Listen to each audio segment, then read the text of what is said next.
now, our resident curmudgeon finds inspiration in an unexpected place. I've been thinking a lot lately about my color computer. You see, I have been using it less lately than I used to. I'm the kind of person who always likes to try new things with my color computer. But lately, I've been finding it harder to discover new things to try. I guess I could look on social media, but I never really did get into that. Anyone who knows me won't be surprised. Then I learned something new. There's a group of people who get together every Saturday to talk about the Coco. They call themselves the CoCoNation, and they say they're the world's leading live weekly talk show featuring the color computer. They talk about the Coco siblings and its cousins, too. They even talk about its red-headed stepchild.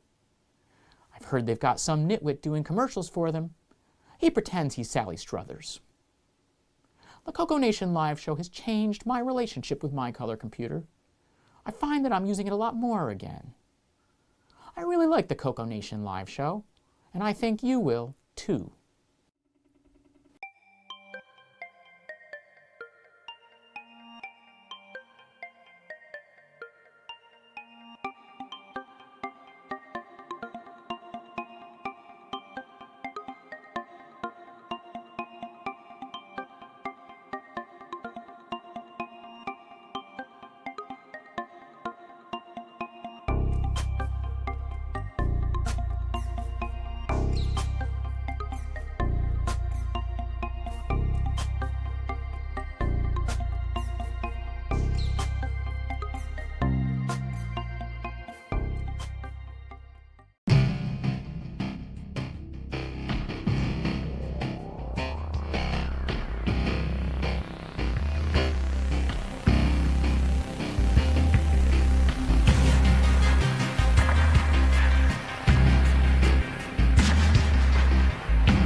The CoCoNation show is an unscripted, live, and interactive broadcast.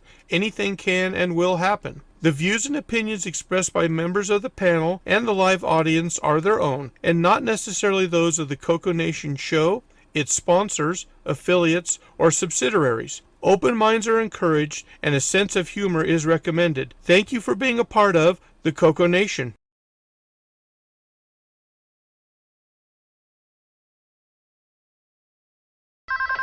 Radio Shack?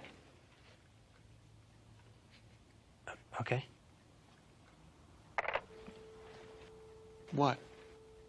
The 80s called.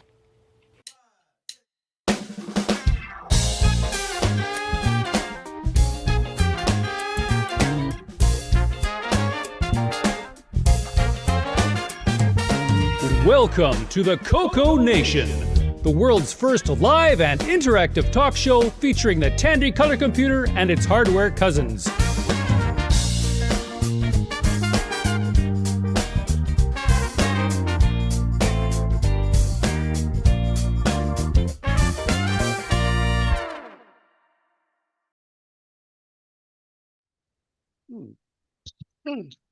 Hello, everybody. Welcome to the CoCoNation Show, episode 465. We made it through another week. Surprisingly, yes. Howdy, howdy. All right, let's see. On the panel today, first up, we've got Sloopy Malibu. Hi. Okay. What is something weird there? He's got a Barbarino on him. He's got a cable right through his head. Why are you in front of me? Sweet. Oh. It's the magic cable. All right. Next over, yours truly, the button pusher. And we got Rick Euland. Happy to be cable free. Hi, folks. Hey, And Kevin Hi. Holloway. Hello, everybody. How are you doing? Bob joined and screwed up my Oh, man. My The whole order talk's here. around. Kevin, did you say Holloway instead of Holloway? Hello? Hello, All eh? right. Holloway. All right, next row, we've got Mark Castellan. Good morning from Australia.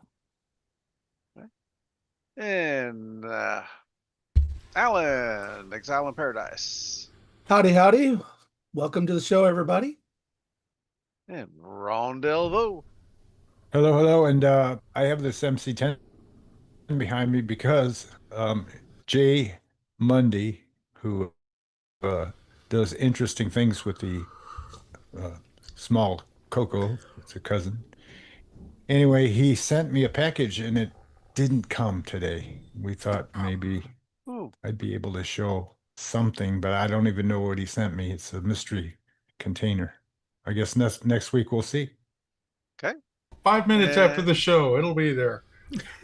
Yeah. All right, next up, we got Ken Waters.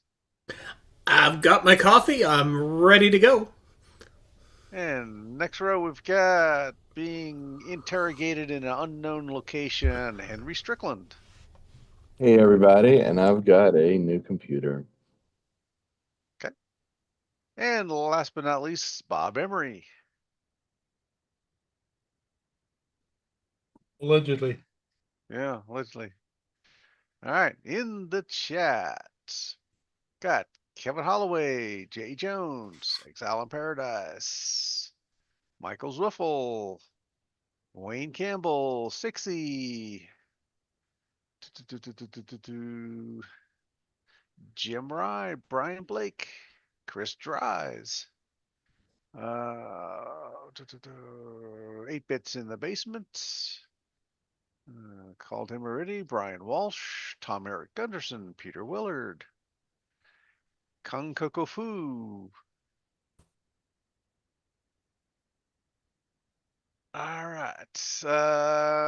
Let's see. Conversations going on here. Oh, Curtis is now in the chat. Which is probably he'll stay all day because he's not. He's a bit under the weather. Yeah, you don't have to talk in the chat, so That's right. Probably. All right. First up, I guess Henry, we'll start with you. Let me flip some screens here. That one off, that one on. All right, go ahead. All right, am I here now? I'm in a Who did we lose? hotel in an undisclosed location, so it's gonna sound a little echoey here, but I do have good news in that the latest board I have ordered, this is a TFR 911 single board computer, and it's this time using the 48 pin or 48 GPIO version of the Raspberry Pi Pico's 2350B processor. And so I no longer have to multiplex lots of signals. And we're hoping this will go screaming fast, but I've basically verified that it works, but I haven't pushed it to the limit or tested the speed Oh, this yet. is the thing that has like 2 cores and overclocks at 250 megahertz and stuff like that. Yes, and has 48 GPIO lines. And since there's only 40 pins on the 1609, we can cover all of the important signals without multiplexing. When we were using the Pi Pico or the Pi Pico 2, they have less than 30 GPIO lines. And so we had to look at 8 bits at a time of the address bus or just the data bus or extra signals like the read-write signal. And we had to do like some tweaking with some extra hardware in order to choose which things are being mapped to the Pi Pico's GPIO. But now there's none of that. And it just all goes straight through. And I will give you a very quick demo of it running. This is just my proof of concept. It is a program written in C++. And if I can get this to lay there. And now I'm aiming my phone, but I cannot see it. But is that kind of showing up about right? Good enough? That'll work. Yeah, good enough for now.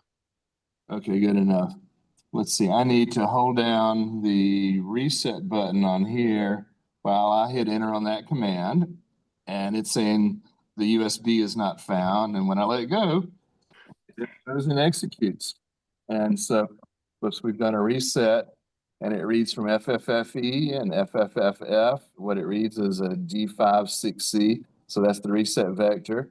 And then it starts executing at D5 Sixxie, and there's an 8E instruction, and then it goes on down, starts clearing low RAM because this is a version of OS 9. So it wants to clear the bottom of memory starting at address 20. So that's what's going on there. Anyway, just a little shot at what I see when I'm first trying to make sure it works. And there's other good news, completely different topic, on the FujiNet front. And BillA thing has succeeded in using the Copico Centipede, which is my newest plugin for the Radio Shack color computers that we had some at Coco Fest a few weeks ago. And I had also made a little hat to plug into it because it has a little expansion port on the Centipede so that you can put different types of hardware on it. And I did one that was based on the FujiNet's own project. They have a board that was Rev 0000. And I took that, took out all the things that I don't need, added my 20-pin header to go to the Centipede, which goes to your Coco. And BillA thing has succeeded in making that work and getting FujiNet through it. So that means no more bit-banged serial cable going into the back of your Coco in order to use FujiNet. So we're accelerating that effort, and I'm hoping that Bill can join sometime in the next hour on CoCoNation here and give us a demo. But for now, that's it for me. Any questions? No. How just many gigahertz observation. is that machine? It runs at a quarter of a gigahertz inside the Pi Pico's RP2350B processor. That's ordinarily 150 megahertz, and I overclock it to 250. So I can call it a quarter of a gig. There you go. Fantastic stuff, man. Very, very cool.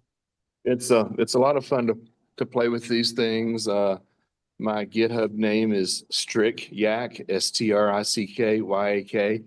You can find the TFR9 repository there. You can find a Copico Centipede and a Copico Bonobo repository there, and anything else I do is open source. So they're going to be about the same find a price. way to ask me on Discord if you can't get these links. Ron? They're going to wind up being the same price nearly as your other stuff. You know, on around 50. it gets to where the cost of distributing and mail them almost starts to dominate because Oh, okay. I made the I can tell you when I made 50 of the Centipede 32Z, those came out at about $17 each for everything, including the tariffs and the shipping. Right. So- And so we're offering some of his stuff from Connect, and basically the added cost is, like he says, mailing and tariffs, and there's a certain amount of cost just to sell something online. You can't just, here, give me $20 and Yeah. I'll send it to you. You got all this other crap that goes with it. Yeah. So that's kind of what we're trying to pick up for him, so he can build stuff and not worry about shipping it. And Yeah. Yeah, I'm not planning on doing the final distribution on these things.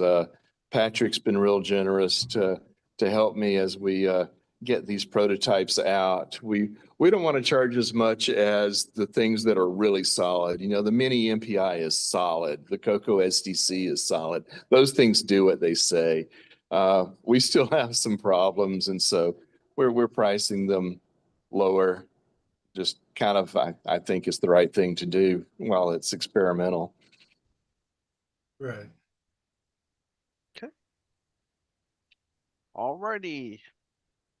Next up, we have special guest Mark Castellan. Hello and good morning. So let's see, spotlight. Here we go. We'll leave you in the panel here. We'll leave you floating. Because we're all going to ask you a bunch of questions. Oh, that's fine. Good morning all from Canberra in Australia. Inspired to join this week just from watching from a long time, but the video from last week showing the docket book inspired me to connect, believe it or not. Definitely an Australian docket book. They were even printed in Australia. I go back in a little bit of history for you quickly. I worked in not the Tandy stores in Australia, but in a dealership from the early 80s. I started there part-time. I'm sure you had it over there too, the same as here. Work experience when at high school. Well, I went to tech school, equivalent of high school, and stayed on. First full-time permanent job was with the Tandy dealership. Sold many Cocos in those days. Wrote hundreds and hundreds of those damn dockets out, I can tell you, that's for sure.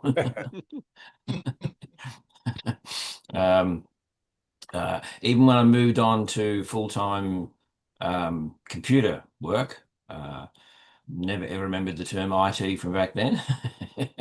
I still work part-time in the Tandy dealership. Enjoyed it very much. Ran the Tandy section of it. We were a hardware store on the Mornington Peninsula in Victoria, and we had a section that was the Tandy section, and I managed that for several years, part-time on weekends while I was working full-time during the week as well. Mad days in those days, studying evenings, working full-time during the week, and then on weekends, as you do. That's the basic background for me. Could go on for hours and hours about different things, but that'll do for the moment. Any questions, fire away. Well, unfortunately, our master interviewee is sick today and has gone missing. Otherwise, Yes. Curtis would run you through the ringer, and I'm sure he would get a nice little past history out of you, but we're all kind of poor at those skills. So you're off the hook this time, but don't come back now here. No, happy to join in. Happy to join in if I can, anytime. Oh, we'd Did you love to sell- hear what's going on. I just don't have the skills to organize the interview. No, that's okay. A couple of things. Ages back, there was some. Curtis actually posted some photos that I'd sent in just from our show. Sadly, we won't get it this year, but the last few years running, I've been one of the organisers of our little retro show here in Canberra. Ian Maverick comes up from Victoria. Usually has his Coco display and other TRS 80s. We sadly won't have a show this year. Lack of willingness to help organize. I'm sure you face the same thing in your time with shows and things. Everybody wants to come and show their gear, but nobody wants to help organize anything. Right. So, all right. It all sort of fell in the heat this year. So in the chat, Curtis is asking, during the time you were working at Tandy, were you aware of Nick Marentes that was selling his software about that time? Yes. Never ever met Nick or any contact with him, but no, we did. We had a pretty active I can't think what he was called, but you know, the liaison between the dealerships and Tandy as general. You mean user and groups? No, not from like a franchise manager. Yes, correct. That's the word. Thank you very much. That's exactly it. Yeah. And he was very active at the time in doing a bit of cross promotion and so on. I can't remember a great deal of details from that for that time, but no, I was, yes, definitely. Well, he's known for his Neutroid.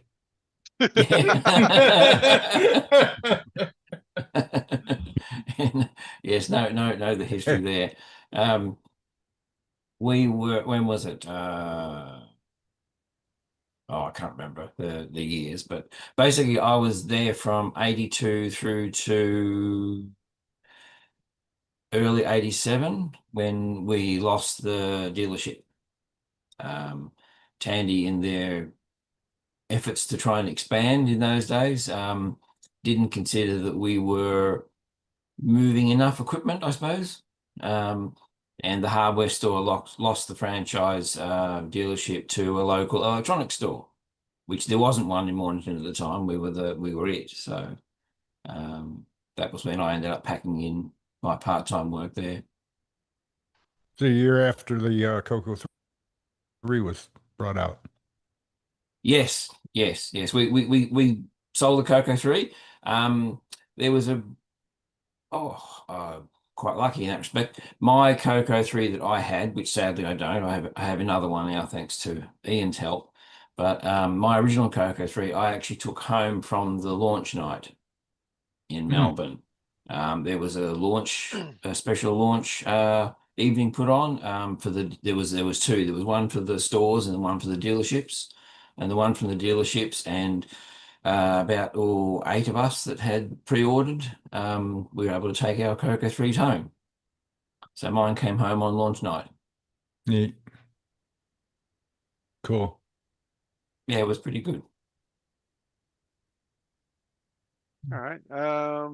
Curtis in the chat is mentioning Nick also worked at Tandy. And he's also saying that Mark, you might have also been aware of Craig Stewart's games. Have you heard of those? Yeah. Yes. Okay. Yes. We had some connections through I can't remember the name, but there was a Coco users group on the peninsula actually. And there was another one in the city. So I was in Victoria, then I'm in Canberra now, but back same state as Nick. And we had some connections through the users group as well with a bit of that thing. And we sold quite a few things. There was quite a number of things that we sold that weren't necessarily carried in some of the stores as well, being the dealers we were open to. I think Telluride 64, etc. Things like that. We used to sell those as well. Okay. From Sixxie in the chat, he's asking if you have written anything yourself. Me, no. No, not for the Coco. Lots of I would really like to. One of the things I want to do, getting back into the the old machines again. That's something I went away from IT completely for many years. I worked for a Toyota dealership as a warranty clerk for 14 years. But getting back into the retro world, I've been doing a lot of Z80 based stuff just to get back. As my all-time favorite machine from my Tandy days is my 4P. Absolutely adore that machine. When I worked back then for the Tandy dealership, a 4P was the very first business class computer that I ever sold. Oh, that was fun to work on, let me tell you. Yeah, we were only only quite small as far as dealers go. We didn't sell a lot of computer gear, so a lot of Cocos and things over Christmas, the sales and so forth. But yeah, I love my 4P. I've done a bit of work on that since I've been back into it. I done a bit of patching and prodding of the Fred software. The current 2.17 that's out there and about is actually my curation, which is something I'm quite proud of. Getting into that sort of a bit more on the software front. Back when I first started full-time work, I was writing a fair bit of software, but back then it was for printer drivers and things like that for CPM systems. That was my main programming back then. Okay.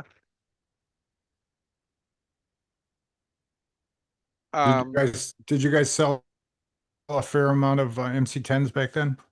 Back in the day when they came out, No. for a year or so that they were out? Yes, we did have a few, but not many. No. They were as fringe as they were here. Yeah. Yes. Yeah. It was a funny thing. It was one of the first machines that they were distributing that we had to have one in stock. That's how they got them in stock. You gotta have one. We literally had to have one. They used to call every week your Tandy rep to take your orders, and every now and then products like that would turn up in your order. I didn't order this. Right. Yeah. Then occasionally they would ask, "Do you still have one?" I do remember selling a couple. Not many, no. We had, for a little dealer, we had quite a lot of Coco sales. As I say, particularly Christmases. That was the big time to sell Cocos. Definitely.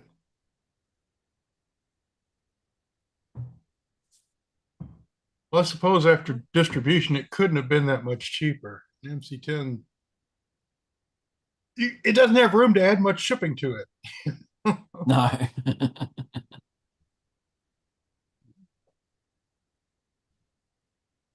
Well, interesting. Okay. So did you belong to a club back in the day besides working for them? I did, yes. About how many people did you have in the group? That's a good question. It was it was a reasonable sized group. It was about the well, as far as they go, there used to be 20 odd 50? people, I think. No, 20 odd. It was okay. in the 20s. Yeah. So did you do a lot of swapping? That's the very next question. Right. Are you talking about distributed backups? Oh yes. There was particularly when you were coming from a dealer, that was an off request. Can you borrow one of these? Can you borrow one of these? Yeah. That certainly happened. I was a member of 2 or 3 larger groups that were non-Coco in the city, mainly because that was the area I was working in once I'd left Tandy. Even when I was working there part-time and I was working full-time, CPM-based groups were the main ones I was with. pretty active into the time. On my Coco myself, though, I was a big lover of OS 9. Always was. Used it.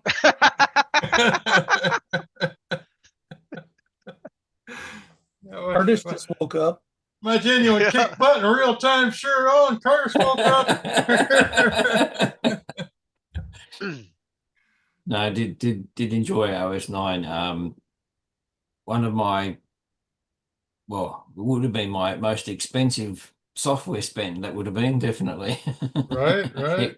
It was not cheap. No, but you got a big chunky binder. I mean, Yeah, there's value in a book like that.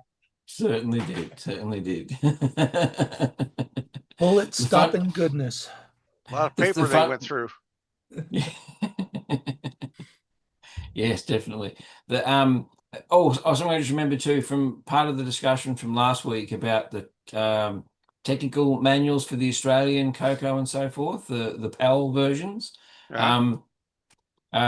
National Service was in Moorabbin here back in those days, and you could as most Tandy products, you could order the service manuals for them, and what we could order was a service supplement for the Cocos. So you had the normal green book that you could buy, but that was sold as a retail book. That would have been any of the stores, but you could almost order pretty much any of the service manuals, which was really rare. Tandy were good like that, compared to other companies in Australia, particularly. So yeah, there was a service supplement for the PAL, and it was just literally what you'd expect it to be. It was like they were stapled. Yeah, and they were just stapled copies with the material binding down the side, the sort of the right. that tape. Yeah, so they were made up and printed up locally. Did Tandy at the time support having a BBS or anything I don't think set up? they ever did. No, we never. There were some BBS around.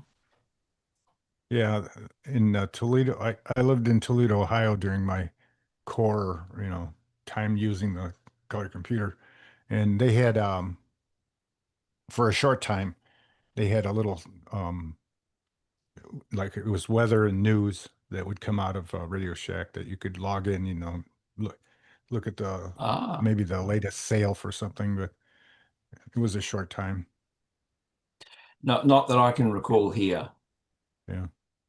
There were having said that, now I come to think of it, I do think one or two stores, the stores that had the computer centers, I'm pretty sure one or two of those ran bulletin boards, but they were for like their they were own... usually on Model 4s, actually. Yeah, it would have been. Yeah. The nearest city store to us would have been the Frankston store, and they had a computer center, and they definitely ran a bulletin board there. Okay. Yeah. So that's kind of interesting. Radio Shack had not only the bulletin board, but the 215-foot tall radio antenna. So they could be the communication center of your entire city. If you think about it. I mean, I used to find the Radio Shacks by driving down the road. Oh, there's an antenna. That must be Radio Shack. We're trekking over there, and sure enough, it was. Oh, well, never mind.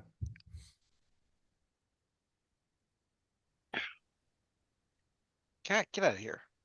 Jeez. I've shut the door to keep the animals out. Yeah, this one's about to get himself might as well get it over with. Yep. Catapult. Yeah. It's either that or duct taping it to the wall. Both would be fun options. Just put it behind us so we can see it. So now it's mad. Okay. I think that covers it. Any other project updates? A really quick one, I guess. So Henry's Poor Yaks multi-pack, which is the okay. Oh, you made a stand for it. I made a stand for it. it keeps the right height. It keeps it from rocking its way out. And we're going to distribute this in 3 different flavors, depending on how many of these very expensive sockets you want installed. So a couple of sockets, 3 sockets, all 4 sockets. You'll always get the, jumper thing and plug your USB cable in to power the things, which is really handy. I love it. What's that stand made out of? Electrical safe styrofoam? A hunk of wood, man, just like the old days. See? Oh. Can we get it in different colors? Like Any pink. color you want, as long as it's white. But it is paintable being wood. And then I got this while the show was going on, so I had to go out and get it. It's a DigiKey envelope, so we like those. I don't care. So I have something. I think this is the early order. Be careful, you'll cut it.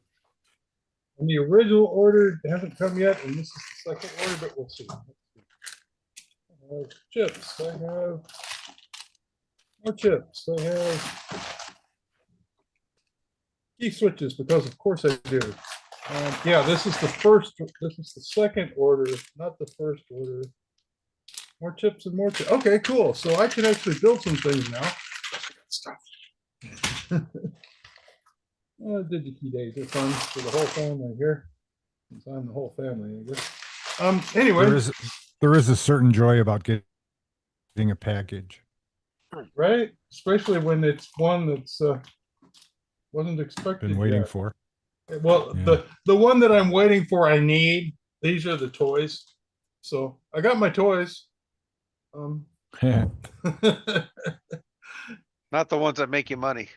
Right, not the ones that make me money, but yeah, I got some toys to play with. So I'm kind of indirectly happy, and we'll just work with that for now. So anyway, that was my development. I didn't actually know what I got. So Rick, back to that expansion board. Yes.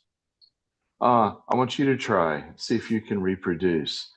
You get I was using a Coco 2, and you put the bonobo in it, and it works. And then you put this expansion board in, and you put the bonobo in the first socket, and it doesn't work. And I don't know if it's because I had a bad solder on the socket. I can't explain it. Okay, I'll look at that. We may need terminators as long as it is. Might need terminators, yeah. So I'll play with it. I'll see if I can do that, because I have all those parts. anyway, So. until that's explained, it's a experimental board as It's an well. pencil, It's still yeah. really been really helpful. But No, I really like it. Well, yeah, because you can get ringing if you have like lines that just go out into space and don't go anywhere, which is kind of what's happening here. So at the end of the line, you kind of need X terminator. You make an antenna. Yeah, you're making a big old antenna, and maybe if you put something active on the line, it rings and gets all kinds of SWR sort of. I mean, I didn't realize. I thought SWRs was something that went with CB antennas, right? And I found out no, power supplies, buses, all this crap has SWRs involved. Well, and standing waves, yeah. But these frequencies I didn't think it. And I've heard someone on YouTube tell stories of using 15 picofarad capacitors to stop ringing or something on a line. Right. Your danger when you add capacitance is that the signals move slower. Oh yeah, everything gets slower. Voltage to voltage slower. Yeah. And if you used resistors, I would have no idea what resistor value, makes sense for that. But well, that's why the last slot is empty right now. Yeah. Yes. Yeah. Well, couldn't you use a variable resistor to find out? Well, no, there's going to be like a resistor pack where you have like 8 little resistors in a row. You take 3 of those, and they've covered the bus or whatever. Yeah, but you need to know what you want. Yeah. Like a 1K, 10K, something. It doesn't have to be exact. Anything close should probably just do to the pull job. everything down a little bit, so it doesn't want to just go ringing off into space if there's. Give the electrons a place to go. Exactly. And if you put your oscilloscope on it to see what's going on, well, you're adding another capacitance and another resistance. And so what it it's a good experiment. As an experimenter board, it's great because it doesn't really have work, but hey, That's what we need to experiment with. Anyway, we look forward to someone figuring this out. Okay. All right. Anything else we got going on?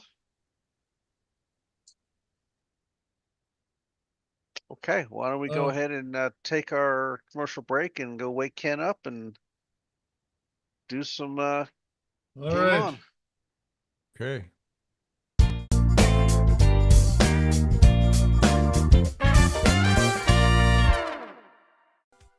Hello, everyone. It's your good buddy, your good pal, Amigo, and joined by that dastardly The Brent from ARG Presents. You're watching CoCoNation. I feel like that should have been longer.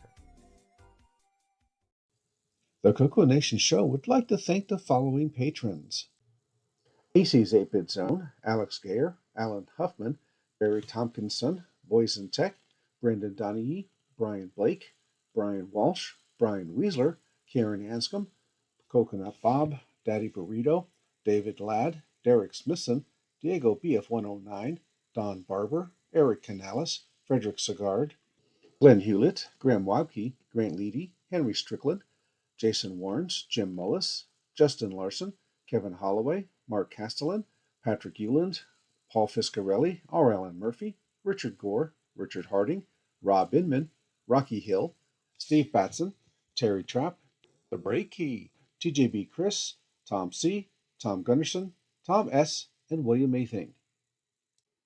Thank you so much, patrons. If you would like to support the CoCoNation show, sign up at patreon.thecoconation.com.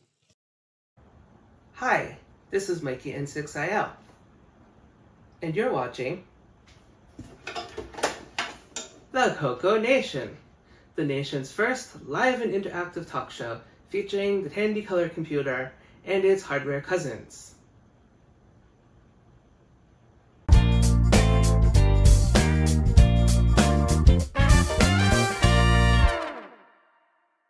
The CoCoNation would like to thank our Discord boosters: Poison Tech, Captain Kirchhoff, Frederick Micro Hobbyist Sigard, Glenside Computer Club, Paul Fiscarelli, Paul Shoemaker, Richard G., and Wingnut 2626. Please consider joining Discord and visiting the welcome section to see what the community has to offer. Just go to discord.thecoconation.com. See you on Discord. And the thing about a live unscripted show is you never know what's going to happen from 1 second to the next. So joining us at the last second here, we got BillA Thing, and I believe you have something to show us. Yeah, good morning, afternoon, wherever you're at. Sorry I'm late. Had a previous engagement that ran long. It was awesome fun though. But so here I am, and I'm going to be going away for a couple weeks, so I'm not going to be able to show this, for a while. But I wanted to get it out there because people have been talking about it. This is Henry's board, Henry Strickland, the Centipede board, and he gave me a couple of these over at the Coco Fest show. And so I've been working with it, and I don't have my capture device set up, so I'm going to have to move my camera. So sorry if anybody gets a little bit seasick from this. But I have over here a Coco 2, and on top of the Coco 2 is Henry's FujiNet board. Can you guys see that? No, I think you unplugged lost your your camera. video. Oh, okay. Sorry about that. Uh-oh. Live and direct. Live and direct. Okay. Oh, there we He go. lives, man. Can you hear me? Yep. Yes. You're back. Yes. Alrighty. So this is Henry's Centipede board, and this is his FujiNet hat for it. And you'll see that in the back of the Coco 2 there are no wires to the serial port anyway. But if I power it up, we get FujiNet. Wow. Yeah. So. And in a timely manner as well. Yeah. What? Oh, so yeah. So the Centipede is functioning as the boot ROM? It is functioning as the boot ROM, and it is got a Becker port that goes over to the FujiNet hat. And so I had to make a couple of modifications to the FujiNet hat because that's from his old Bonobo board. And so I just had to change that where the UART went to. and and it was basic stuff. And so implemented the code to make Becker port work on there, and it was really easy to work with on that side. I had to make a couple of FujiNet changes side too for the ESP32, but yeah, it's not ready for prime time yet. I got to make a couple more changes to the FujiNet side, and there might be another change or two to the Centipede board software, but I wanted to share the progress with that. But it works. It works. It's doing the thing. And so far, you know, I run this UART at 230 kilobits a second, so it's twice as fast as DriveWire for the Coco 2. I've tested the physical layer at all the way up to 921 kilobaud. So I'm thinking when it's all done, we're going to be able to have that kind of speed.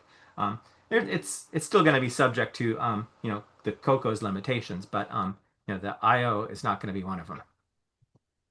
Holy smokes. Yeah. Bunch of dang wizards around here. Right? So this is all, you know, standing on the shoulders of giants. The Centipede board was a dream to work with. It was very easy to add new ports, new features. So I'm very happy with that. Now I can't do much more on this demo. I can show you the config screens and whatever, but if I try and go on from here to browse the disk, then it falls down. But trying to debug that, but it's not going to be hard. It's just going to take a little bit of time, but I thought I'd share this with the team. Yeah, that is exciting stuff. Yeah. So I actually think that Bill is a genius to be able to take my code and make it work like this, figure out what to change in the hardware, because the FujiNet hat was designed for a slightly different board than he was using it with. And two of the signals were routed in the way where he needed to do another signal, and so he had to pull two resistors off of the surface mount and make it work. So I am amazed, Bill. That's very good. Yeah, it's the latest version too. We're at 1.6.1 FujiNet, so that's all good stuff. So yeah, you mentioned the whole standing on the shoulders of giants thing, but you have to climb up there. So yeah. Thanks, man. We appreciate it. Yeah. So I look forward to getting the feedback back from Bill, and we'll make more FujiNet cards and more Centipede boards and have this ready for everybody at some point. I have one more hardware change I'm going to need to make, and that is for the dragon detection. So I have code that's in there that will detect it's not tested yet. It will detect if you're booting from a dragon or from a Coco, and then I need to get that signal over to the FujiNet so it can serve up the right ROM and stuff. Okay. Yeah, and so you'll be able to take a Centipede board with the FujiNet hat, put it into a dragon, and it'll do either. So that's kind of the next step after I get the disk browsing working. All right, that's crazy. Yeah, so it's a lot of fun, and yeah, it's going to be good stuff, and we'll be able to get this out there for people to use. Well, I'll share the code when it's ready. Be at least a 2-week break though, because we're going to be away for a little bit. So, but when I get back, another week or two. So talking about a month away. All right. Well, have a good trip. I've also been on break for a couple of weeks and haven't made a new Centipede software environment yet. Yeah, it's actually been good for me in that I'm not having to constantly update from GitHub like I do at work. Thanks for all the work you do. Yeah, no problem. I'm happy to share this, and yeah, so we'll get it out there. So okay, cool. I yield my time to the Game On challenge now. All righty, here we go. Yay!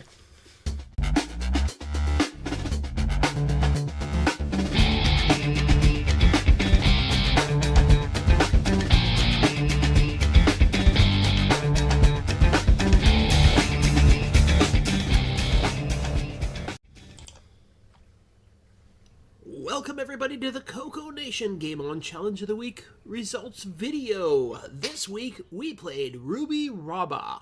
We had a total of 9 players. We had Dr. Ted with 2653, Canadian Retro Things 2730, Coconut Bob 2920, Doug Venner 3292, Sloopy Malibu 3307, Jim Rye 3373, Richard G, 4468, Ciaran, 4991, and this week's number one score belongs to Shenley with 11,435. Thanks everybody that played. We'll see you again next week. All right, in the CoCoNation salutes Shenley for job well done. Salute. Salute. Salute. And we should give a special non-achievement award to Dr. Ted for being the absolute last. First time Dr. Ted has ever been last. That's first last. That's usually my place, right? It was my Yeah. job. Where was your score, Mark? I don't know. Did which game was this? Ruby Rubba? That's the the one one where you where had you're to- pushing the. Yeah, you had to move the Ruby up to the... I thought I played it. I thought you did too, but I couldn't find a score for you. Maybe I forgot to submit it. It would have been the not last weekend, but the weekend before. That Thursday. But maybe I didn't submit one. Let's see. It would have been. It would have been dreadful if I did.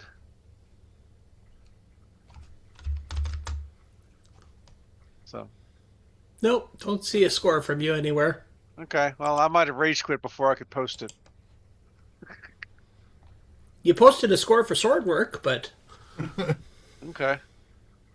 But this is the one that this is the game that wouldn't run on VCC, right? Yeah, although Okay. there's a beta version of VCC that it does run on, so if you can manage to get your hands on the beta version, it will work, but it hasn't been released yet, so... Yeah, that's probably why I didn't. Yeah. Because I only have VCC. I had to use real hardware to play mine, so... Interesting enough, one of the problems that we were having with this game was that it would die as soon as you finish the game, like it would go back to the OK prompt. But that was definitely a bug in the program because I think if you're playing on a dragon, that doesn't happen. It goes into the high score list. Or if you don't get a score high enough to be on the high score list, the high score list comes up. So the bug is when it tries to put your score into the high score list. So,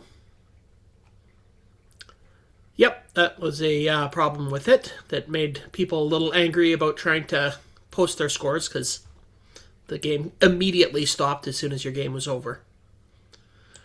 And I did find one review of it from Dragon User August 1986. And this is a very strange review. It's more of a story. It's not even, he doesn't even review the game in it, really. He just talks about how many people are addicted to this game and other blabby games. The only thing he actually says about it, the graphics were smooth and flicker free and the sound was great.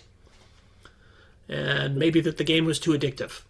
But otherwise it's just kind of a weird story. So It was the 80s. Drugs were involved. yeah, it was the 80s. It's a story about some other person coming to his house and begging for help because they're also so addicted to this game. It's like, okay. That's not really a review, but he gave it 5 dragons out of 5. So I know a lot of people... Was he the author? No.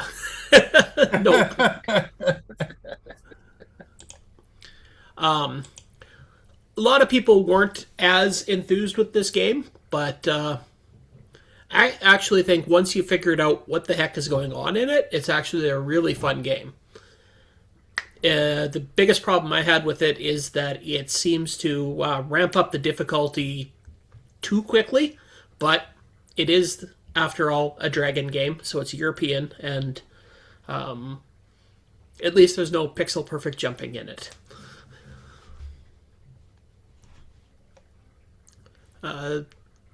What did anybody else think of this game, or does anybody else have some tips and tricks for it? I guess my only trick that I figured out was try to kill as many of the guards as you can by pushing them into the skull and crossbones. And once there's fewer guards on the screen, it's easier to get the ruby up to the top corner.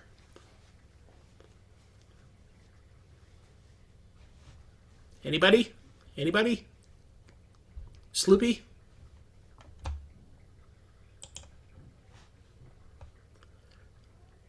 Well, if nobody wants to say anything about the game, then I guess we will then talk about the other game that we played, which was Sword Work, or Sword something.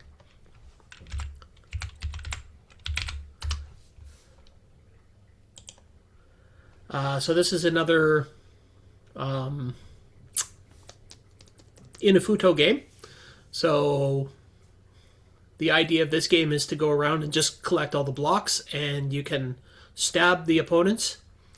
One of the tips and tricks that I figured out, or was talking on the live game on challenge about, was that if on the screens where you kill a few of the skeletons that are coming after you, all of a sudden a little 1-up thing will appear in the top corner.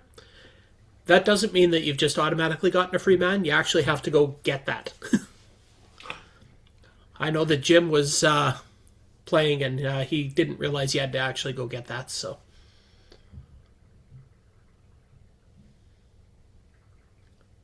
oh, and Sixxie says that he didn't kill the guards. He just pushed the guards and police out of the way, which you can do too. You just get more points if you kill them.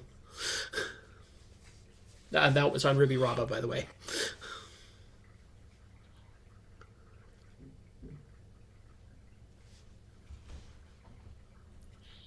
And in no way should you try that in real life. Well, you can. Well, I guess You won't Sloopy get more disappeared on points. us. No wonder Sloopy's not talking to me. He's disappeared. Yeah, on he us. died. He sank. The sloop sank. Oh, does that mean I'm going to have to talk about the live game on challenge myself? Jeez, where?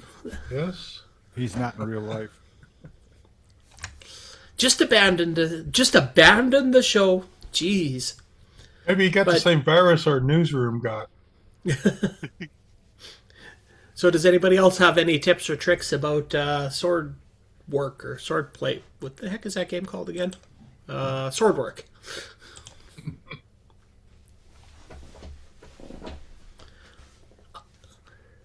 Okay, well, I guess then we will just move on from this cricket sounds that are coming from the panel about these games and talk about the live game on challenge. As soon as I find where I have that, Hey, there we go. I have a clip for them now. A clip for the crickets? Yeah, which you guys can't hear.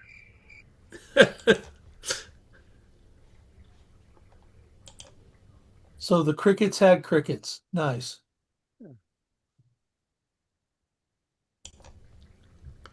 Okay, so here we got 4 people playing.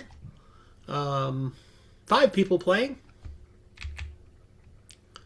What are we playing here? Most of us are playing sword work. I think Richard starts playing Ruby Raba, and I think Sloopy did play it for a little bit. I can get to where anybody's playing that. Hey, I managed to clear level 1. On sword work, you did, yeah. Yeah.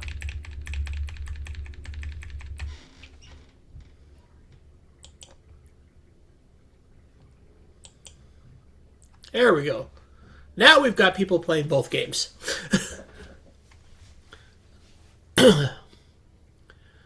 So, yeah, I think we had a maximum of 5 people playing at once, and yeah, we just had fun, and that's what the whole idea of the live game on challenge is, just to hang out and have some fun. So, I guess, does anybody have any questions about the games, or... Boy, you guys are just a crickety group today. The sword work was really interesting. If you haven't tried it, give it a whirl, because I really kind of like what he's doing with it. Oh, one thing that tip and trick for sword work that I did figure out is those red things that are bouncing up and down, those kill you if you go through them. Yeah, If eventually. they touch you. The best thing to do, especially on the ones that are very short, is stab your sword, because you move a lot faster, and you'll slide right. You'll get right under them a lot quicker. Walking, you don't always have enough time to get under them. So, because when you stab your sword, you jump forward about 2 or 3 blocks.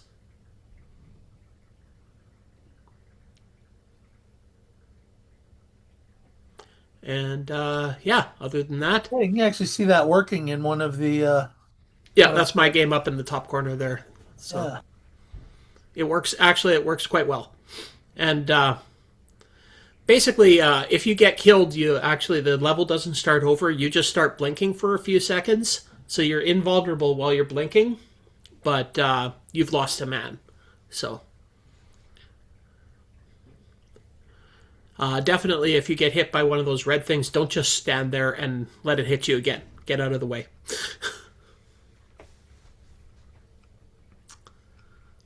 So, live game on challenge. We do this on Thursday nights starting at 5 o'clock Pacific time, and that's 8 o'clock Eastern time.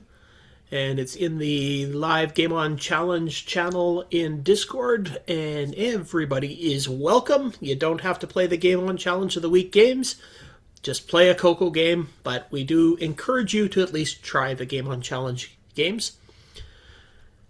And if you can't make it to the live show, you can join us on Twitch or YouTube and make fun of us playing in the comments, or just join us and make fun of us playing it live. So, yeah. I guess now we can have a look and see what... So, Game on Heckling Live? Yeah, Game on Heckling Live. That's what we're there for.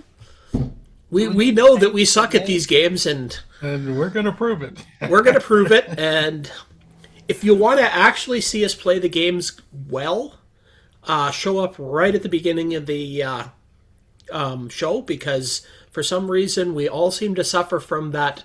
The first time we try a game before we actually know what we're doing, we usually do pretty good, and then we figure things out and actually play the game like it's supposed to, and we suck. Like the rest of the night. So it just goes to prove that not knowing what you're doing is probably the best thing. So Curtis should be a really good solderer. All right.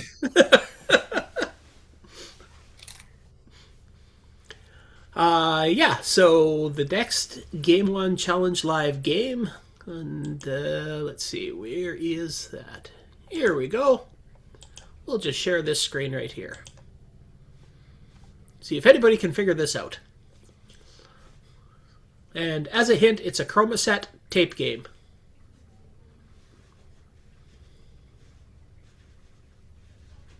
Anybody? Anybody? Can't get no quieter. Nope. Okay, like I'll a show. Runner variant. It's kind of. It's Climb. Now, the difference between it and all of the other kind of Lode Runner and Donkey Kong type of games is, A, you cannot jump, and B, you cannot kill the bad guys. There's those 3 pieces on the screen that spell out fuel, and the whole idea is that you have to run around and pick them up. That's the entire idea of the game. And then each level gets more difficult because you'll get dead ends and stuff, and since you can't kill the guys coming after you, they can trap you pretty easily. Starts out quite easy, and then when you get to the higher levels, it gets much more difficult. So, yeah, that's going to be the game for the next 2 weeks.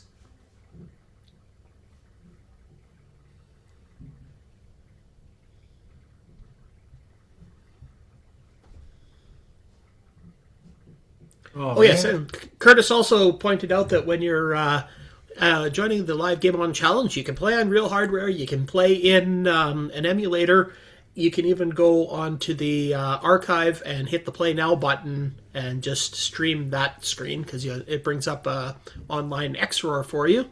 So, yeah, that's all I have to say. Yep. Is Mark still here? Who? Does anybody have any questions about? Does anybody have any questions? I hope you're all paying attention because there's going to be an exam on everything I said at the end of the show. Who won the show again?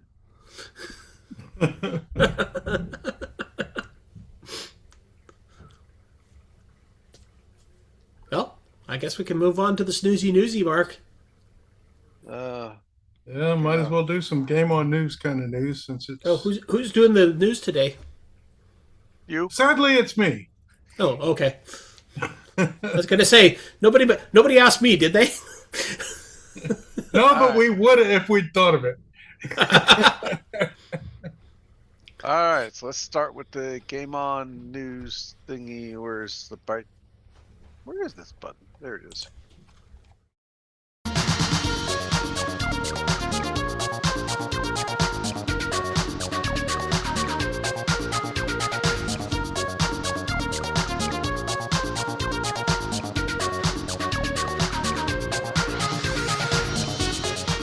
What's the new game?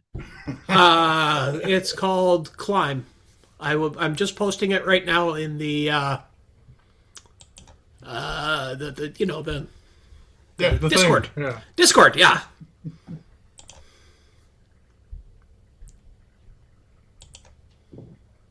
Boy, we're all off in La La Land today.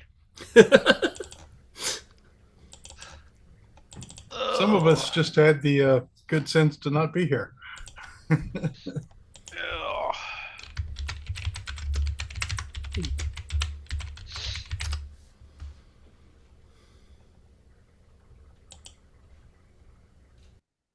So where are we?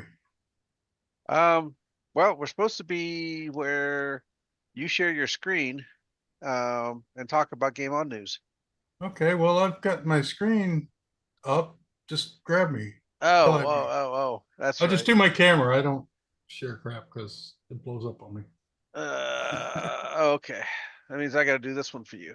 Okay. Sorry, folks. I'm being a problem because, He's a problem child. So, in any case, we did have a script because Curtis wrote it. So, we're going to try to get through it. I do not know this Mike Tennis. Anyway, Mike has released a pole position game for the MC10 with 16K RAM. Should work on an Alice. We'll know if someone tries it. It looks like he's gone into some detail on how it's built, what it does, how to do it. So if you want to learn how to do a game like this, I would say here's a place to start, and you can actually play a game while you're figuring out what the heck he did. So, yeah, this is a cool little article. So, something to play with if you don't want to go outdoors in the nice weather and stuff like that. So now we have something that's not in my list. Pole position. Oh, this is another one that he did. Okay, so we've got two things from one guy here. This is the video demo of the thing that we just saw, and we should probably play a little bit of it. Yeah. And just remember, all the links for everything we showed today is going to be on Discord in the show notes. That's a good thing. Okay, so yeah, sort of pole position type of game, I guess. Yeah. And then after much anticipation and many delays, despite having an entire staff to help get this thing together, Quarks is finally available for the Coco 3, and they're shipping, nicely packaged. I'm going to guess that it's perfectly done because that's why it took so long. You weren't gonna. Oh, this is the game that David Murray was doing. Oh, exactly. This is the 8-bit guy. guy. So he made them and they didn't work, and he made them again, and now they work. And he bought the nice cases. So yeah, it's a proper effort here, and I'm glad to see that it finally completed, and we can all play this game now. It's going to be a game on challenge fodder, perhaps. We'll have to see. And Last in the games, Jim Gary, because of course we needed Jim Gary. B-Trap, originally by someone, Robert Liggins.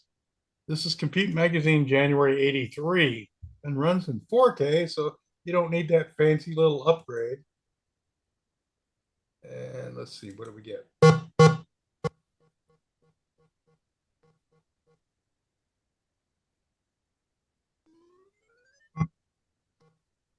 All right, I always wanted to win bees.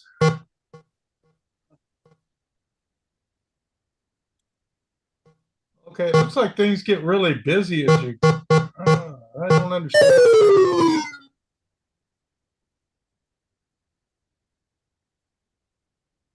Okay, well, in any case, he also ported Word by Jeff Wells. I do not have that link. I don't know how I killed it, but I did manage to kill it. So I'm not going to try to find it because I would have to download the file again and so on and so forth. So that kind of concludes all the games that we have this week. We can segue into actual news. Okay. Give me a second to load a few. When you want the latest in TRS-80, Tandy, Dragon, MC-10, and all of their hardware cousins, no matter what it takes, or where news breaks, from around the world to your nation. The CoCoNation News with L. Curtis Boyle. Today's special guest presenter, Mark Overholzer. And we have a special guest for the special guest, Rick Euland. Howdy, folks. I'm Mark. Oh, Yeah, we're going to need a whole lot more bumpers for the news here. How many people we got? You're going to need 16 of them. Means I need a whole new folder in my Stream Deck. Right. Okay, well, in any case, we're going to forge ahead with the Dragon news because hopefully they haven't all abandoned us yet and may still be online. So Julian Brown is still working on his VDG replacement. He's had some funky timing problems and he's actually too fast for the work intended. So slow down, man, slow down. What can you say? I've known that, you know. I felt that. The Coco is kind of a step out. In any case, good work, and it looks like it's finally it's wrapping up, and I mean, this is a pain in the butt. You got a ruler on your CRT screen, you're sort of trying to, does this line up exactly? I don't like that. You shouldn't either. Next up, Phil Harvey-Smith has source code for the boot ROM for the Dragon Alpha, which is okay.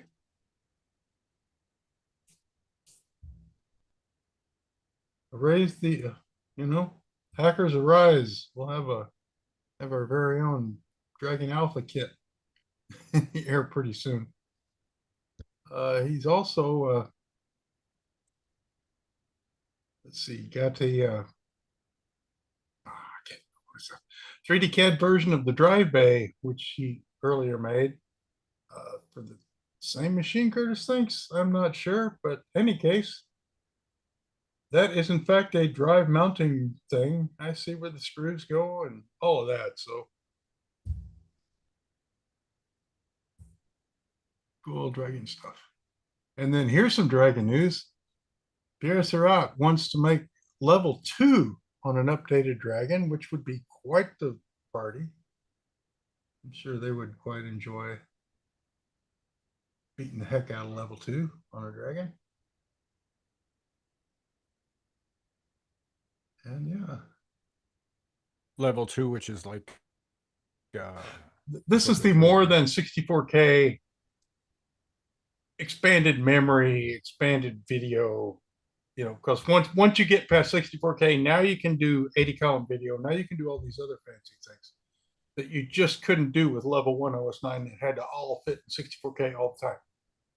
You know, so this is quite a jump. This is, you know, and this is on a 40 column screen, it looks like, but you know, it'll get exported to all the 80 column cards and every other thing. And the Dragon Alpha Coach, it looks like we're going to have the 512K Dragon just any day now from the sort of things that are coming out. It's a fun time to be here. And then if you don't have a real computer, Ciaran has XRoar 111 out. There is a change log, all kinds of things, but it will make your dragon roar loudly. And obviously I'm reading it just as you are, but it looks like this is worth the trip. If you have any interest in emulating a dragon in XRoar, we can do that now. Okay, and then I guess our next, moving on through the news, I should probably go to Coco123, all the other people. And that would be this one.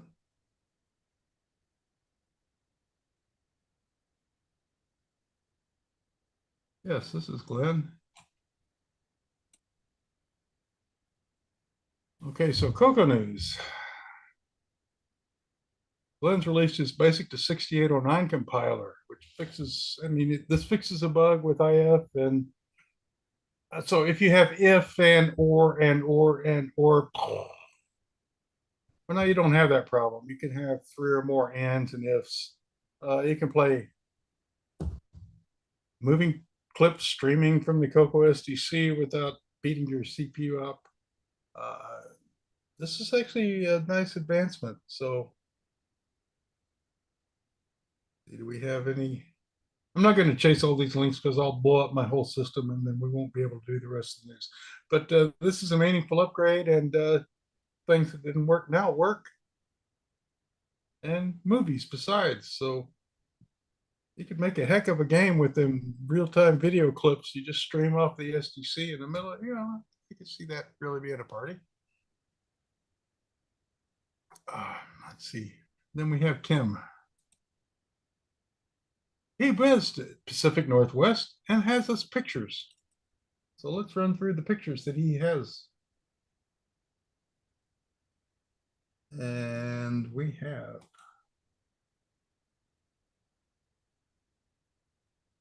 I don't know Naboo. Sounds very Star Wars.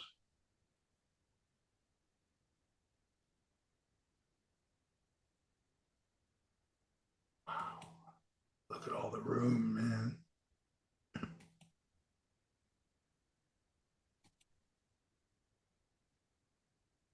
Hey, they stole the drapes from Coco Fest. Just interjecting, Naboo is the other area I've been playing in apart from the Coco.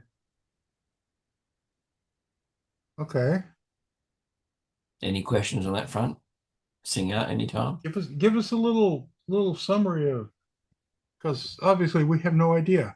I don't know what I'm talking about, and I would like to know. Well, they're a machine caught back in time Canadian machine. Yeah, they were released here in Canada for online use, basically. Yeah, via the cable TV network. The reason I got into them was a family connection, believe it or not. Having family from that part of the world, my great uncle, they actually had one back then, and I'd long forgotten about it until it appeared in the videos in the YouTube and so on, and then all of a sudden the name rang a bell with me, and that's how I got back into it.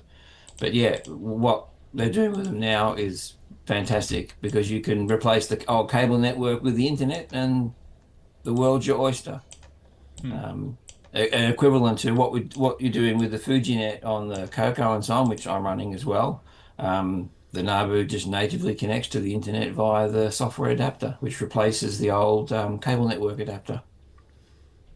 And it's a Z80 based machine. It's a snapshot in time for you to get to know what it is. It's basically a 1983 equivalent to the MSX machine. Very, very similar, or similar to the TI-99, same video chip and so on. Interesting how video chips kind of defined the world back in the day.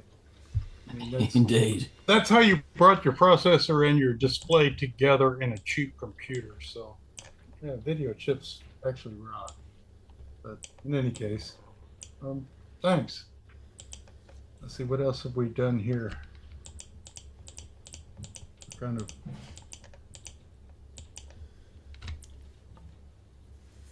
I can't. This won't expand. Why won't this expand? I've lost control of my own computer. I guess we'll just have to roll with it. I don't have a script, so I don't know what we're looking at, but I do see. Wait a minute. This has to. No. What kind of godforsaken program is this running? Okay, anyway, I see a Commodore because there's chicken lips. And it's portable, which is fun, and it's got the cable. I wonder if he still got his cable, or did someone grab it during the show? I mean, wouldn't a Coco like that have been fun?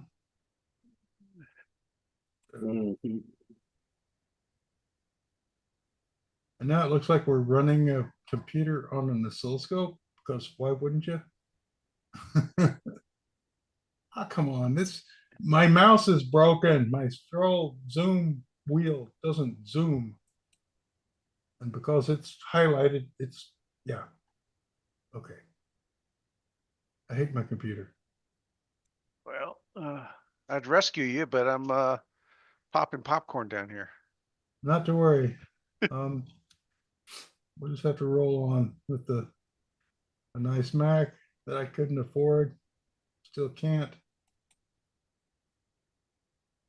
But it looks like they had a pretty decent little show there, and here's the insides of that nice Mac that I couldn't afford and still can't.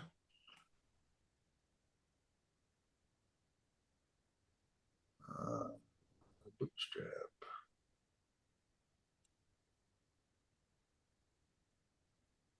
Oh, now this looks interesting. I like computers that are very weird. Blinking lights. Like portable. And there's a Mac portable. Another thing that have to keep an eye on while it's at the show. People like those things. I think it's funny. Look at how the trackball compared to the size of the actual next year's machine. Okay, in any case. We have boards, and I want to scroll this up again. See, I'm scrolling. Get bigger, get bigger. It's not scrolling. I'm not gonna. Okay, well, 6502. Let's move. 6502. Move. Who's that? I don't know. I think he used to hang out around here, but he doesn't hang out here anymore. And look, he's got apples. Okay, never mind. Could be worse. Could have one of these. Here's the TI. Here's the box. Here's the monitor. What's missing is the big stack of cash that he used to own before he bought the expansion interface. You know, there was one of those at Coco Fest this year. Damn, that box is heavy. Oh, there's a lot of stuff in there. They weren't cheating you when they charged you that much money. That's how much crap they put in that thing. That was. I mean, they made that thing out of real metal. real metal, real power supplies, big linear mode. Yeah, that was an amazing machine. Too bad it didn't work very well. You know, it was. And we're back to Naboo, so I guess that was the Pacific Northwest. It looked like they're making a comeback in such a deal. And then moving out of there, where are we? I really need to figure out how to highlight where I'm at so I don't skip forward. But up, Dan Lender. And Mr. Murphy didn't hear me or see me or something. We snuck this in. Well, you could print out the script and then scratch it off as you go down. Yeah, I should do something like I haven't figured out how to do this yet. Just figured out I was doing this an hour before the show. You only got an hour's notice on this. So in any case, that didn't see, we can blame Mr. Murphy for this. In any case, we have. I didn't write it. Well, you posted it. Yeah. It ended up in the news because it's all your fault. Yep. And It's a very interesting history of like, you know, the origins of all the computer stuff that goes on in the Canadians. I actually like this kind of stuff. This is a whole new when I busted out of things. This is a whole new old electrics thing to investigate because I've already done all the US stuff, so woohoo.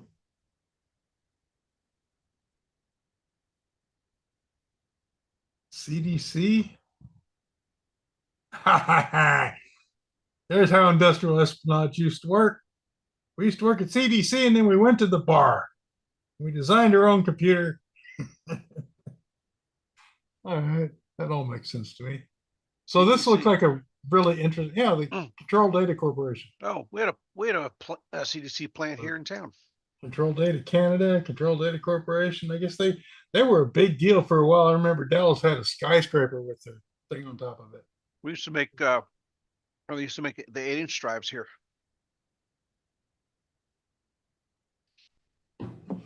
Sweet. And hey, I got those magazines. Yeah, I've read all of these. I want to read the other ones, but yeah, this was quite the. I still got them in the closet. This was the thing that really made me want computers. I was still in high school. I was typing on the teletype at the high school, and this was in Popular Electronics, and it was like so far out of my abilities at the time.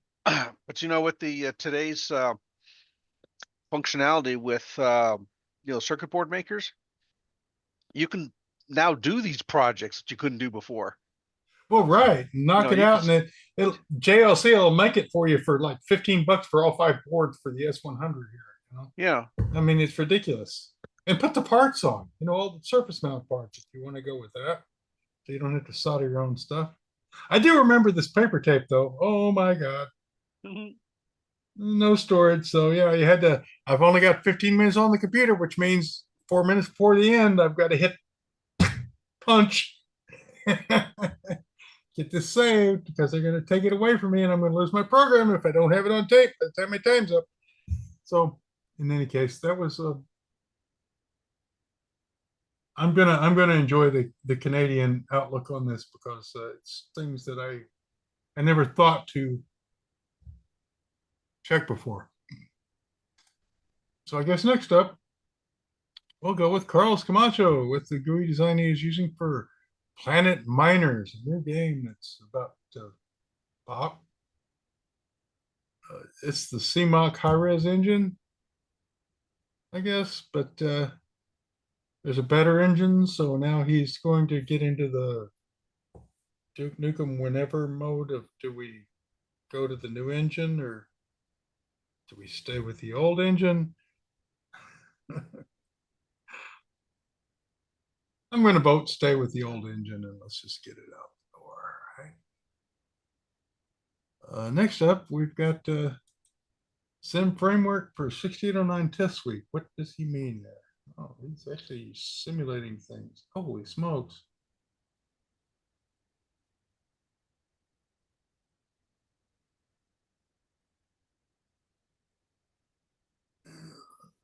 Okay, so this is a test suite with lots of Claude code, which means it's going to be pretty inscrutable unless you want to spend a lot of time reading it.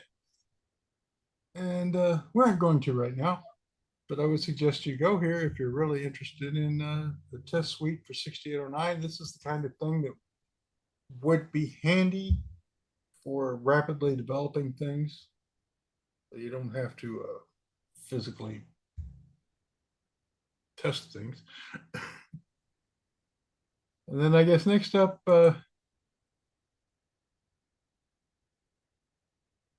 this is not Canadian retro things. This is, though. I recognize the shirt. Hey, I know that guy. I believe he's still messing with that electronic book that I need to get published.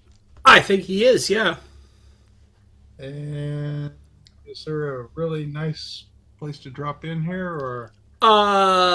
Closer to the end when I'm actually playing the program. Most of this is just going over the coding and stuff that I did. Basic coding.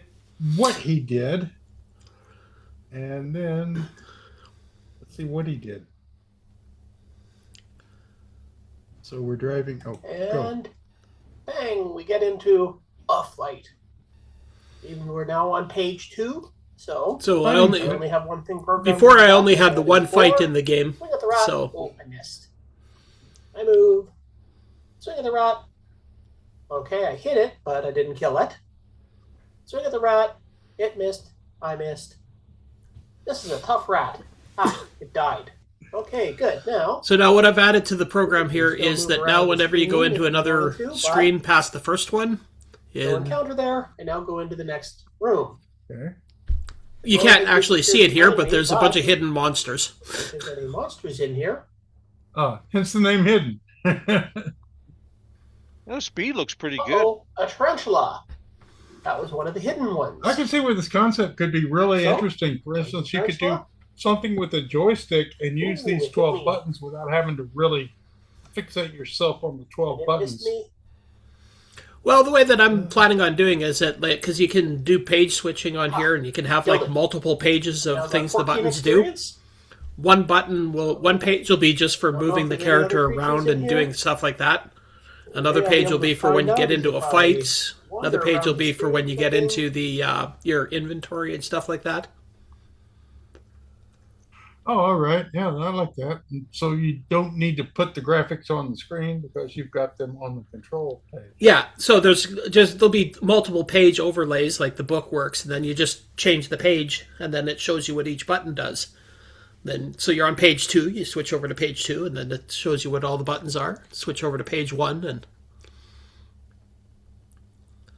I did have a heck of a hard time though getting this to work because I couldn't seem to get a whole bunch of the monsters to actually fight me, but I finally figured out what I was doing wrong.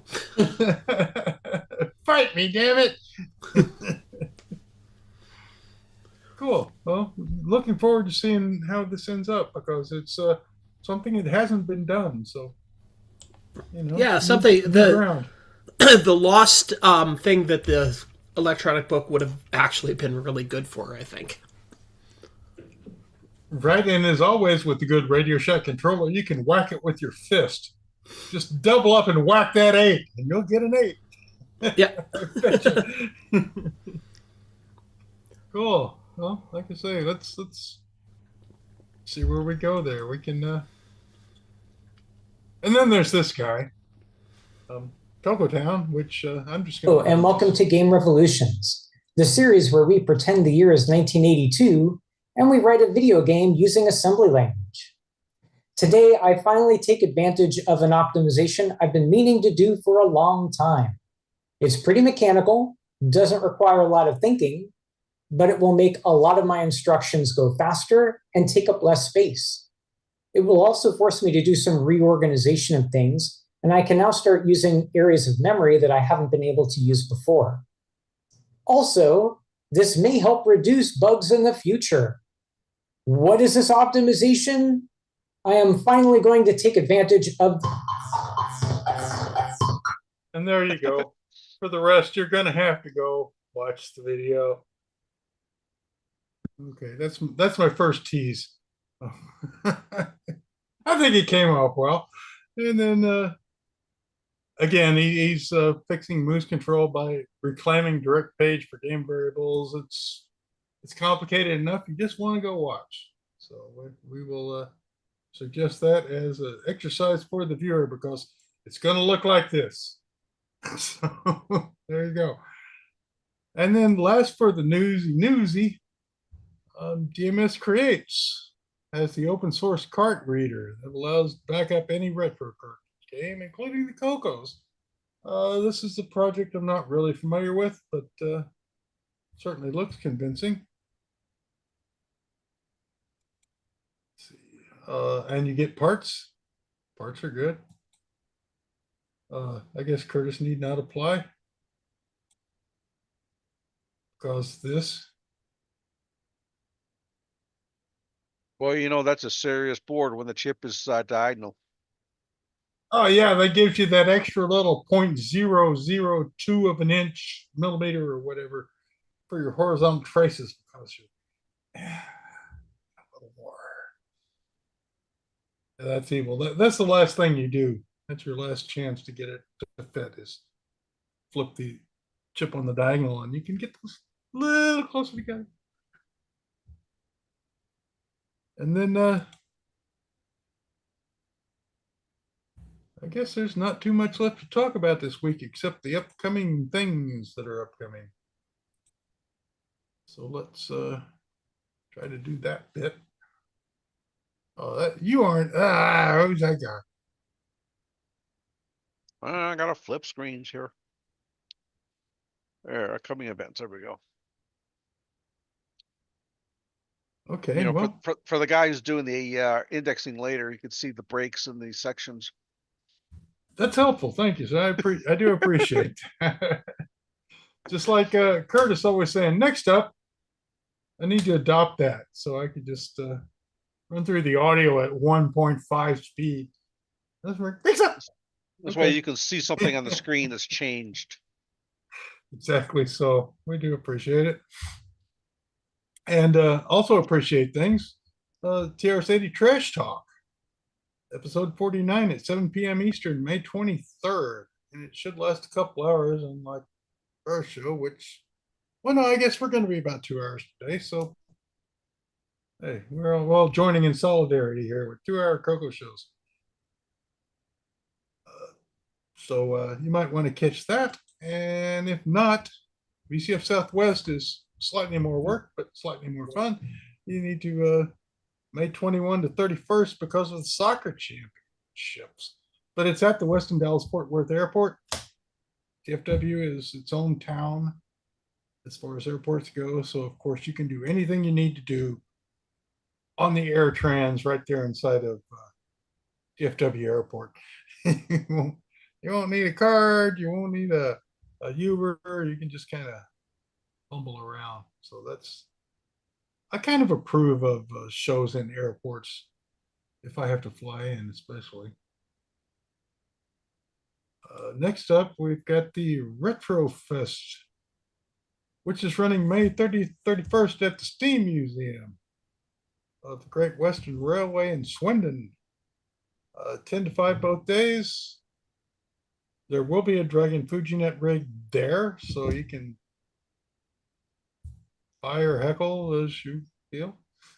But they'll have one, so you can see what everyone's talking about. Then we're going to go to the Vancouver Retro Gaming Expo, which seems like a lot of fun. It's a single-day event on June 20th at the Anvil Center in New Westminster, BC. So that's the thing that happens, and if you're into games at all, I'm sure this would be a fun place to go hang out at that time. Then we have the International Retro Computer Expo, aka Boat Fest. Tickets are available, running by the amigos John, Aaron, and Brent. Dastardly Brent, for the retro show, 10th and 11th. Julie 9th setup. It's in Hurricane, so you can get good pizza. You can hang out. It's a fun time. Worth getting there if you can. And next along, VCF West, August 1st and 2nd at the Computer History Museum in Mountain View. I had a couple of people that might show up, but then again, they didn't show up today, so we don't know. Yeah, no. In any case, this is your California connection.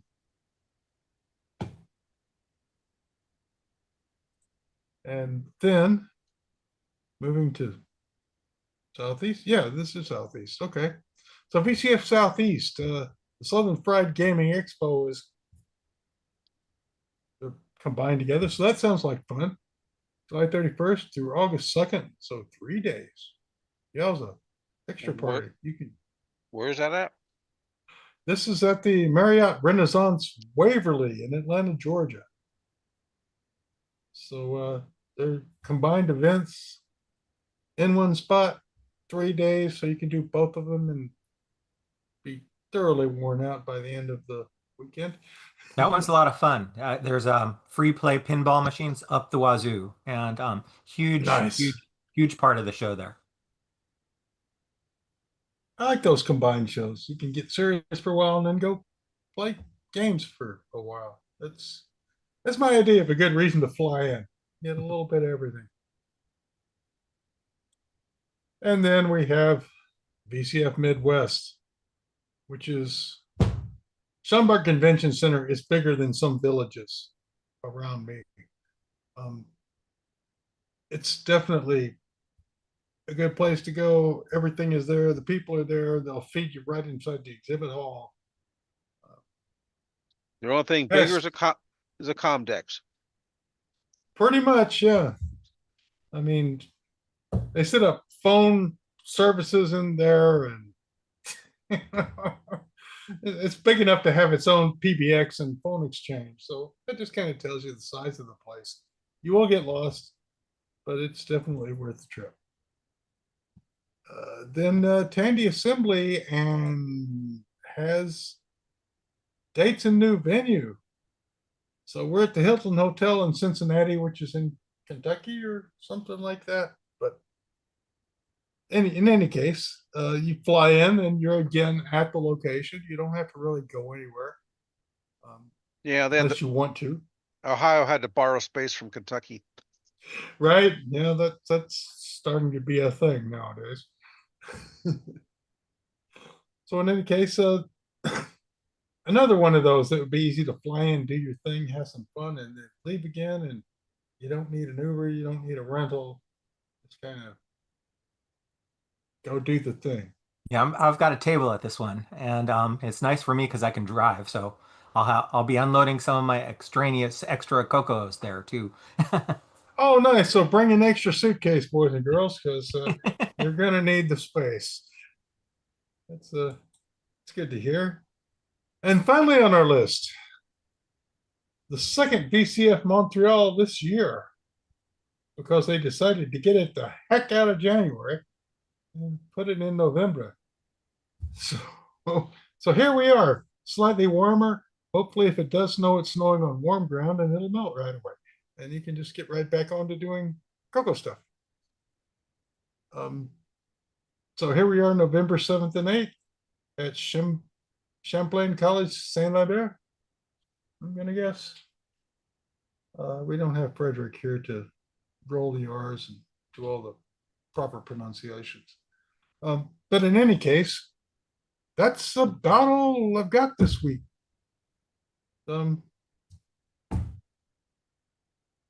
Hour and 2 hours and 35 minutes. Yeah, 1:45. Bob, you building anything? Speed run the news. Okay. Oh, Working on a Coco One motherboard right now, actually. Oh, okay. Which is working, but And several of us are having internet problems anyway. fact, there must be something going on with the cell phone network because I had to drop off my cell phone internet. Really? Switch over to my main.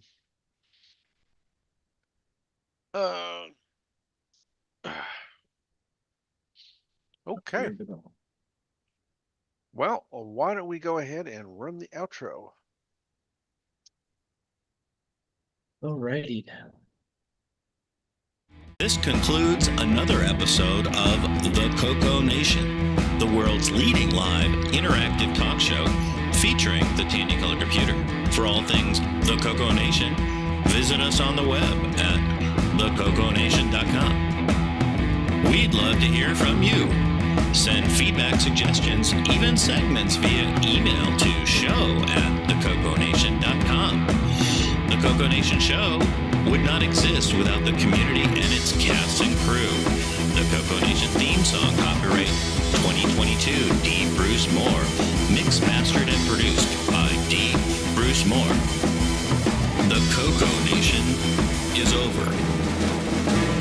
Join us on the Coco Discord server. Coco forever. Yeah, well, this is the time of year where the snow's mostly gone and it hasn't turned hot as heck yet. Right? Go outside, boys and girls. It's good for you. Need our annual sun. Hey, since our other guy isn't here, Mark, go ahead and say we're sorry. That's true. Since oh God, getting old sucks. Oh, let's do it all in unison. 1, 2, 3. We're sorry. We're sorry. Sorry. So sorry. Nick was the name I was looking for. Since he's not here, we still have to have an Aussie say it. It's getting colder here. Yeah. But no Not snow warmer. yet. No, we do. Funnily enough, in Canberra we can get snow. We're a windy hole in the ground with mountains around us, and the snowfields are just 2 hours drive from here. One heck of a description. A windy hole in the ground with mountains around. Yeah. Kind of sounds like LA, but colder. We open our freezer and there's snow in there. Because they don't defrost. Okay, well, let's call it done for the week and join us next week, 2 o'clock Eastern time. No, don't forget Thursdays, 8 p.m. Eastern time for the Game On Challenge. Yeah, be there, everybody. Jeez. Also important is to remember what day it is. Mm-hmm. Like I know what day the challenge is, but I didn't realize it was Thursday when it was Thursday. Oh, remember what day it is literally, not figure. Yeah. Yeah. Oh, yeah. It's Friday. Yeah, I missed Thursday. Damn it. Yes, sometimes I go there. It's like, where's everybody? Right. I mean, we expect Sloopy's late, but no one else showed up either. Oh, it's Wednesday. Yeah. All right. Till next week. Stick a fork in this Bye. puppy.